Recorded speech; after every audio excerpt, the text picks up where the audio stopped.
সালামু আলাইকুম সকলকে। হালকেনস্টাইন ইনফিনিটি স্কুলের নতুন একটা ভিডিওতে সকলকে সুস্বাগতম। তোমরা প্রত্যেক বছর তোমাদের পরীক্ষা চলে আসে। পরীক্ষার সময় তোমাদের একটা কমন কোশ্চিন থাকে যে ভাইয়া আমাদের নন সায়েন্সের সাবজেক্টগুলো সিকিউ এ আমরা কিভাবে বেশি নাম্বার নিয়ে আসবো।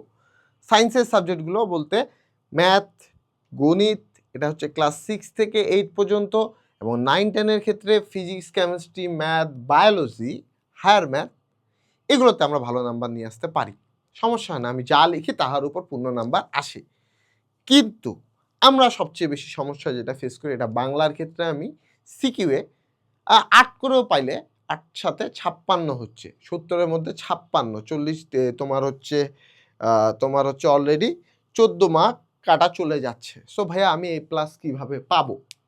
বা তোমার হচ্ছে বিজিএস, তোমার হচ্ছে ইসলাম ধর্ম, এগুলোর ক্ষেত্রে আমি কিভাবে এই সিকিউ এর আমার ৭টা সিকিউ অ্যান্সার করে আমি নাম্বার ৬০ এর উপর রাখবো, এই জিনিসটা নিয়ে তোমরা বেশ ভোগান্তিতে থাকো, তাই না? সো আমাদের একটা সৃজনশীল কোশ্চেনে ৪টা ধাপ থাকে: জ্ঞানমূলক, অনুধাবনমূলক, দক্ষতা, উচ্চতর দক্ষতা। এখন কিভাবে আসলে লিখলে তুমি এই ১০ এর মধ্যে ৮ এর উপরে নাম্বার পাবা বা ৮, ৮.৫, ৯ পাবা, সেই জিনিসটা নিয়ে আজকে বলবো। ওকে? সো ক নাম্বার প্রশ্ন থাকে জ্ঞানমূলক, অর্থাৎ এক কথায় উত্তরে তোমার একটা প্রশ্ন দেয়া থাকে যে কোনো একটা কিছু দিয়ে বলে যে এটা সাল কত বা এটা বলতে কি বুঝছো? বলতে কি বুঝো আসলে খুব থাকে না, যে এক কথায় উত্তর কত, যে আসলে রবীন্দ্রনাথ ঠাকুর কবে নোবেল পুরস্কার পেয়েছেন? এমন একটা কোশ্চেন থাকে, তাই না? বা এটা অর্থ কি? এক কথায় যেটা তুমি উত্তর এক লাইনে দিতে পারবা, ঠিক আছে? সো ক নাম্বারের ক্ষেত্রে তুমি যদি জাস্ট এক লাইনে উত্তরটা বা একটা উত্তর লিখে দাও যে কত সালে তোমার হচ্ছে রবীন্দ্রনাথ ঠাকুর নোবেল পুরস্কার পেয়েছেন, জাস্ট সালটা যদি লিখে দাও তাহলেই তুমি একের মধ্যে এক পাবা। ওকে।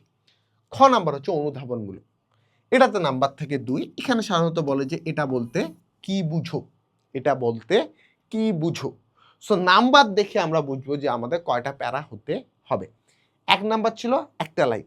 ২ নাম্বার যেহেতু এখানে ২ টা প্যারা হতে হবে। ঠিক আছে? যেকোনো কিছু বলতে কি বুঝো? ১ম প্যারায়, অর্থাৎ তোমার যদি এটা খ নাম্বার উত্তর তুমি লিখো, যে এখানে তুমি খ নাম্বার উত্তর শুরু করছো, তো ১ম প্যারায় তোমাকে এক লাইনে বুঝাইতে হবে আসলে ওই জিনিসটা বলতে তুমি কি বুঝছো? সেটা যেকোনো কিছুই হোক, যে এই জিনিসটা বলতে কি বুঝো? এক লাইনে উত্তর দিতে হবে। ঠিক আছে? এক লাইনে উত্তর দিলা। তারপর দেন তুমি যে জিনিসটা বুঝছো এটার সাপেক্ষে কেন তুমি বুঝছো এটার মতামতটা তোমাকে দিতে হবে। এটা ৩ থেকে ৪ লাইনের মধ্যে তোমাকে দিতে হবে। অর্থাৎ খ নাম্বার অনুধাবনমূলক যে প্রশ্নটা আছে, এটা ২ টা প্যারা হতে হবে। তাই না?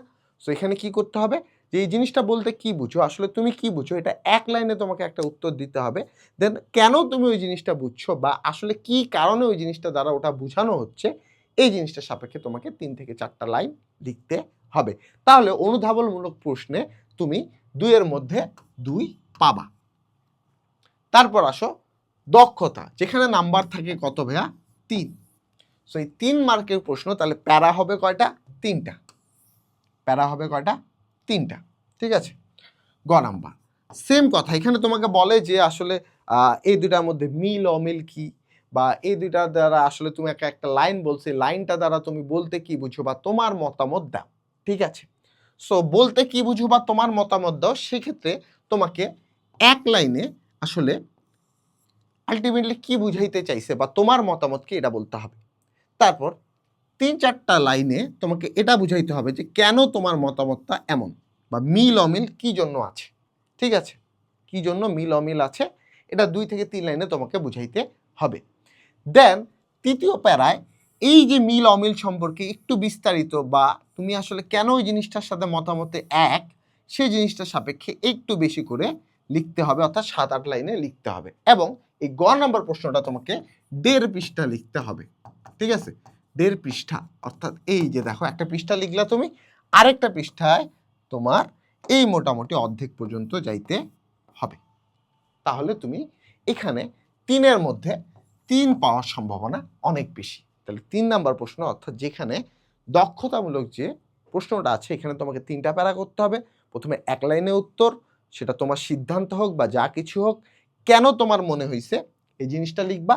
তারপর বইয়ের সাপেক্ষে কি দেয়া আছে, বা বইয়ে আসলে এই সাপেক্ষে কি বলছে, বা বইয়ে কি সাপেক্ষে মতামতটা দেয়া আছে, এই মতামতটা এখানে তুমি লিখবা। এবং গ নাম্বার প্রশ্নটা তুমি ১.৫ পৃষ্ঠা লিখলেই ভাইয়া ৩ নাম্বার পাওয়ার সম্ভাবনা অনেক বেশি। ঠিক আছে। ঘ নাম্বার প্রশ্নে সাধারণত মিল অমিল বলে, তোমার সিদ্ধান্ত বলে, বা একটু আসলে তোমার জিনিসটার মধ্যে আসলে সাদৃশ্য বৈসাদৃশ্য এই জিনিসগুলো জানতে চায়। সো ঘ নাম্বারে আমার মার্ক কত 4, তাহলে আমার প্যারা হবে কয়টা 4টা। সেমভাবে এক লাইনে একটা প্যারা, এক লাইনে তোমার মতামত, ঠিক আছে, যে আসলে এই জিনিসটা কেন তোমার সদৃশ্য মনে হয়েছে, কেন বৈসাদৃশ্য মনে হয়েছে, তারপর ওই সাপেক্ষে তোমার 2 থেকে 3 লাইন কেন তোমার এই জিনিসটা মনে হয়েছে সেটা একটু বিস্তারিত 2 থেকে 3 থেকে 4 লাইনে তোমাকে লিখে শেষ করতে হবে। তারপর বইয়ের সাপেক্ষে তোমাকে মাঝখানের প্যারাটাতে 8 থেকে 9টা লাইন লিখতে হবে, ঠিক আছে। বইয়ের সাপেক্ষে 8 থেকে 9টা লাইন লিখার পর তুমি পরের পেজে আসলা, ঠিক আছে। এখানে আরও লিখলা, আরও লিখে লিখার পরে এই উপরে যে তুমি 3টা প্যারা লিখছো, এই 3টা প্যারা আলটিমেটলি তোমার উপসংহারটা কি, এই 3টা প্যারার সব কিছু মিলে উপসংহারটা কি, এটা তোমাকে চতুর্থ প্যারায় লিখতে হবে। তোমরা সকলে এই ঘ নাম্বারে 3টা প্যারা পর্যন্ত লিখো, কিন্তু চতুর্থ প্যারাটা লিখো না। শেষে তোমাকে উপসংহারটা লিখতে হবে যে এই পুরো বিস্তারিত যে আলোচনাটা করা হইলো, এই আলোচনা থেকে আসলে মূল কি জিনিস বের হয়ে আসলো বা মূল কি কি কথা বের হয়ে আসলো, এটা তোমাকে ঘ নাম্বারে সবার শেষ প্যারায় দিতে হবে।